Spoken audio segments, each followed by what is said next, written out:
কড়াইতে 1 কাপ পরিমাণ তেল গরম করেছি। এখন এই তেলের মধ্যে চিকেনের উইংগুলো সব একে একে দিয়ে দিচ্ছি। আর এই যে চিকেনটা যে মাখিয়ে নিয়েছি, এ পর্যায়ে কিন্তু কোনো রকমের পানি দেওয়া যাবে না, তাহলে কিন্তু কোটিংগুলো খুলে আসবে উপর থেকে। যদিও আমি এটাকে একদম শক্ত করে কোটিংটা তৈরি করিনি, একটু হালকা করে কোটিংটা তৈরি করে নিয়েছি, যেমন সিপির উইংগুলো থাকে সেভাবে করে তৈরি করার চেষ্টা করেছি। বাসায় ওদের বাবা নেই, এজন্য কয়েক পিস রেখে দিলাম। আর এখান থেকে অর্ধেকটা মতো চিকেন উইং ভেজে নিয়েছি।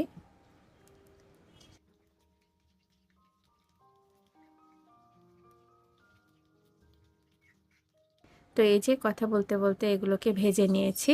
আর মিডিয়াম আঁচে রেখে এগুলোকে ভাজতে হবে। খুব বেশি হাই হিটে রাখলে কিন্তু খুব তাড়াতাড়ি এটার রং এসে যাবে আর ভাজাটাও ঠিক মতো হবে না।